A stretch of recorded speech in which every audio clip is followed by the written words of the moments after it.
Good morning साथियों, कैसे हो सब। उम्मीद है सब अच्छे होंगे और सबकी तैयारी अच्छी चल रही होगी, क्योंकि फर्स्ट ग्रेड एग्ज़ाम में अब कम टाइम बचा है और आप अच्छे से तैयारी कर रहे होंगे। आज वीडियो बनाने का मकसद ये है कि मैंने या हम सब ने मिल के एक हिंदी की टेस्ट सीरीज़ शुरू करी है। अगर आप टेस्ट सीरीज़ ज्वाइन करने के इच्छुक हो तो आप ज्वाइन कर सकते हैं, और इसका मैं शेड्यूल आपको बता रहा हूँ, कैसे क्या टेस्ट रहेगा कैसे नहीं रहेगा, है ना। तो इनके बारे में हम बात करते हैं थोड़ी विस्तार से। ये टेस्ट सीरीज आपको मिलेगी 101 रुपये में, ज़्यादा फीस नहीं है। और 101 रुपये में आपको ये टेस्ट सीरीज ज्वाइन करनी है, जिसमें आपको फर्स्ट ग्रेड का सिलेबस भी कवर करवाया जाएगा, सेकंड ग्रेड का भी, और जो दोनों में कॉमन है वो भी कवर करने की कोशिश रहेगी। और इसके अलावा फर्स्ट ग्रेड का पे पहले फोकस फर्स्ट ग्रेड में रहेगा, उसके बाद फोकस सेकंड ग्रेड में। ये दोनों हो जाने के बाद हम असिस्टेंट प्रोफेसर पे फोकस कर लेंगे, क्योंकि हिंदी साहित्य का इतिहास हो गया, काव्य शास्त्र हो गया, और काफ़ी ऐसी चीज़ें जो सब एग्ज़ाम में कॉमन है। तो पहले एग्ज़ाम ये फर्स्ट ग्रेड का है तो हम इस पर फोकस करेंगे, फिर सेकंड ग्रेड में, फिर असिस्टेंट प्रोफेसर पे। तो अगर कोई लेने का इच्छुक है ये टेस्ट सीरीज़, तो उनको क्या करना है, 101 रुपये इस नंबर पे फ़ोन पे करके मुझे स्क्रीनशॉट सेंड करना है टेलीग्राम पे या व्हाट्सएप पे। व्हाट्सएप पे करो तो यही नंबर है, इस पर स्क्रीनशॉट आप सेंड कर सकते हो। और अगर आप चाह रहे हो टेलीग्राम पे सेंड करो स्क्रीनशॉट, तो @AK RES इस पे मुझे आप पेमेंट का स्क्रीनशॉट सेंड कर दें तो आपको ग्रुप में ऐड कर दिया जाएगा। ठीक है, तो हम आगे बात करते हैं कि इसका शेड्यूल क्या रहेगा। तो शेड्यूल इस तरह का है कि पूरा सिलेबस साथ साथ में कवर रहे हैं। तो पहला टेस्ट जो कल से शुरू हो रहा है 16 तारीख से, 16 मई से, तो पहला टेस्ट 16 मई से है, वो है जीवनी और संस्मरण का।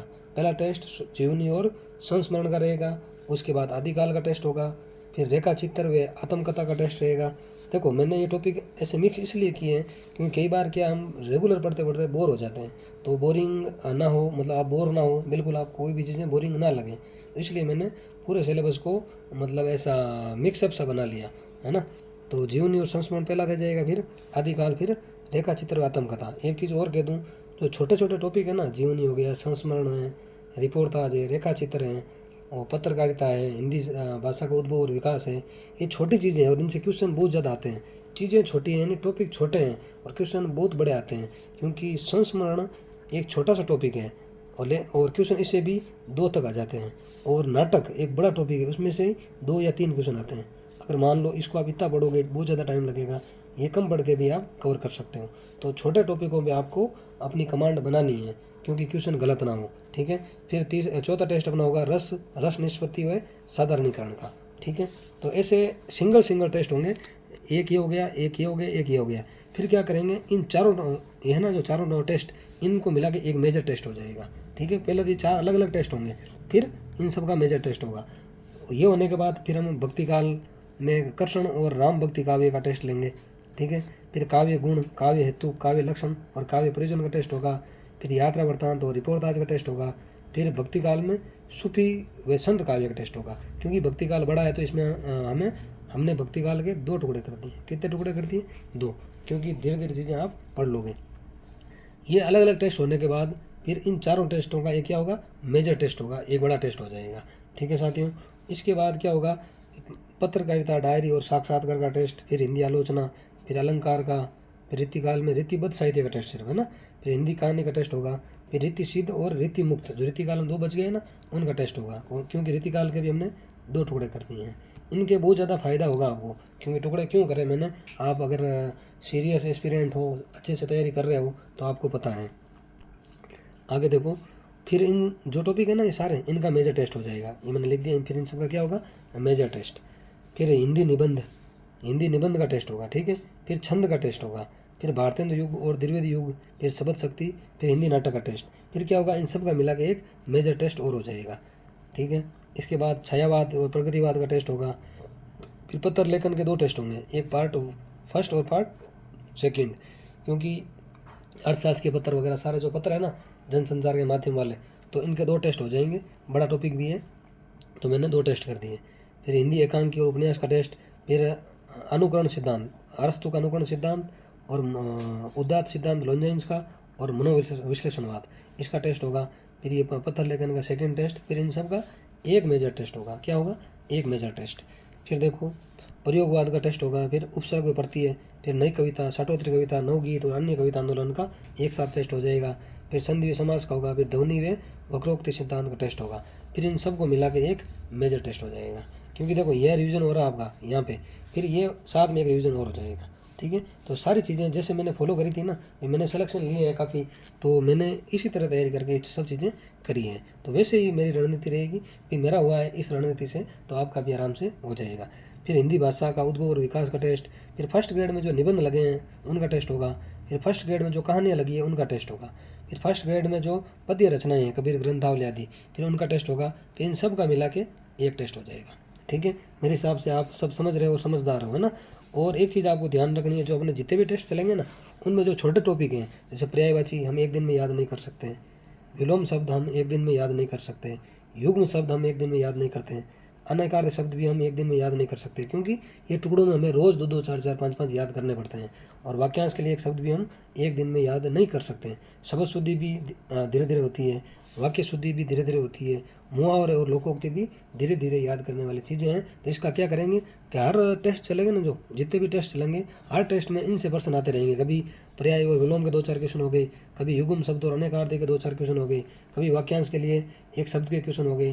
जैसे देखो शुरू के टेस्ट में इन टॉपिक हो जाएंगे, फिर बाद में इनके हो जाएंगे, ऐसे मतलब धीरे धीरे ये चीज़ें चलती रहेगी, क्योंकि साथ ही साथ में आपकी ये चीज़ें कवर हो जाएगी। क्योंकि इनका अलग टेस्ट लेने का कोई औचित्य नहीं है।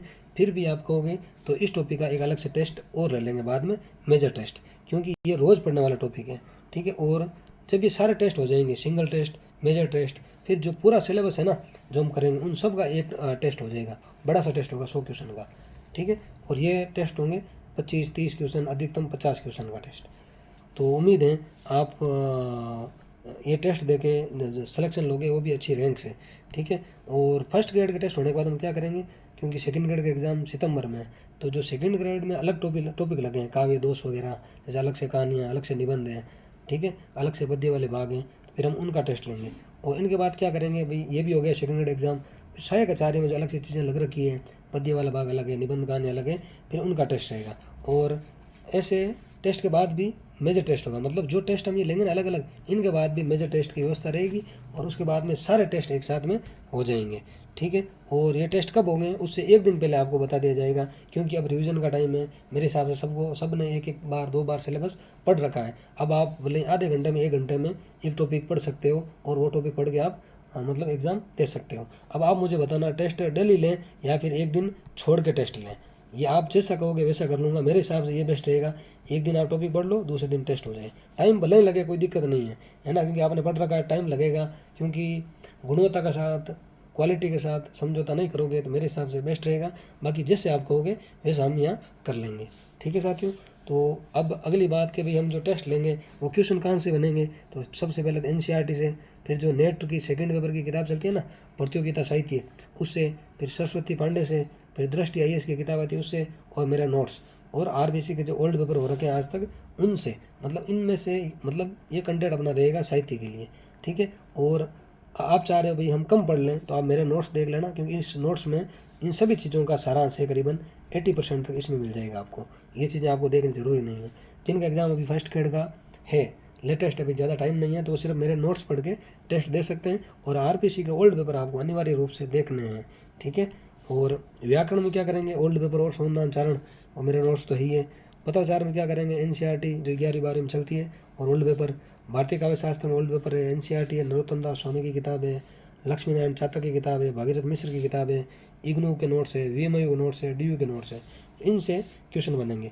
पाश्चात्य में देखो ओल्ड पेपर तो ही है, फिर देवेंद्रनाथ शर्मा है, माया अग्रवाल है, सत्यदेव चौधरी है, इग्नू है, VMU है और DU है, इन सब से ये चीज़ें हम कवर करेंगे। ठीक है साथियों, उम्मीद है आपको ये चीज़ें अच्छी लगी होगी, और जब सिलेक्शन हो जाएगा तब बहुत ज़्यादा अच्छी लगेगी, क्योंकि वो कहते हैं ना कि हवाओं के भरोसे मत उड़, हवाओं के भरोसे मत उड़, चट्टान तूफानों का भी रुख मोड़ देती हैं, अपने पंखों पर भरोसा रख, हवाओं के भरोसे तो पतंगे उड़ा करती है है ना। तो ये चीज़ें हैं, तो आप किसी के भरोसे मत रहो, आराम से खुद पढ़ो। मंजिल क्या है, रास्ता क्या है, हौसला है तो फासला क्या है। तो आपको हौसला रखना है, कैसे भी करके सिलेक्शन लेना है और डीमोटिव नहीं होना है। जब भी डर लगे मेरा सिलेक्शन नहीं होगा तो यही सोचना है। मैं तो हर बार कहता हूँ पेपर क्या है, पेपर ऑब्जेक्टिव है, पेपर ऑब्जेक्टिव है और आप आराम से कर लोगे। क्योंकि आपको एक ऑप्शन ही तो पहचानना, भी 4 आदमी आपके सामने खड़े हैं, पहचानना भी ये किस गांव का है, किस गांव का है, वैसे ही तो आपको पहचानना ये उत्तर है। तो ज़्यादा डर लगे तो ऐसा सोच लेना कि पेपर ऑब्जेक्टिव है, हम कर लेंगे, ठीक है। आप कर लोगे, हम सब साथ मिलके आराम से कर लेंगे, बेफिक्र हो आप, अच्छे से तैयारी करो, ठीक है साथियों। अगर आप टेस्ट सीरीज लेने के इच्छुक हो तो आप इस पे फ़ोन पे कर सकते हो, मात्र 101 रुपये, ज़्यादा फीस नहीं है। और फीस रखने का उचित क्या मैंने बताया है, क्योंकि फीस भरी होगी तो आप आराम से अच्छे से पढ़ के टेस्ट दोगे। अब फ्री में क्या है कि इतना सीरियस नहीं लेता कोई, तो 101 रुपये की फ़ीस इसलिए रखी है कि आप एकदम कॉन्फिडेंस के साथ टेस्ट दोगे। और उसके बाद जो जो बच्चा सेलेक्ट हो जाएगा उसको हम कुछ ना कुछ अपनी तरफ से पुरस्कार देंगे और सिलेक्शन आपका होगा। अगर आप इस शेड्यूल को फॉलो करते हो, पहले टेस्ट आप दो या फिर अपने हिसाब से भी आप इस शेड्यूल को फॉलो कर लेते हो ना, तो आपका सिलेक्शन कोई नहीं छीन सकता। क्योंकि मैंने भी कितने सिलेक्शन लिए, 10, किससे, इसी शेड्यूल से, ठीक है। बाकी आपको भरोसा करना होगा और हमेशा ध्यान रखना है, कम पढ़े, अच्छा पढ़े, बार बार पढ़े और बिना डरे पढ़े। मेरा तो यही ध्येय है, आदर्श वाक्य मान लो, आप कुछ भी मान लो, तो ये चीज़ें हैं। अब हम बता रहे हैं कि मेरा एक ग्रुप है, उस ग्रुप में जीके का हर रात 9 बजे डेली टेस्ट होता है। जीके का टेलीग्राम पे हर रात 9 बजे टेस्ट होता है, जो बिल्कुल फ्री है। क्या नाम है ग्रुप का, AK जोधपुर, AK बिना स्पेस दिए, JODHPUR, स्टार्ट में @ लगाना है ना, AK स्पेस नहीं देना है, JODHPUR।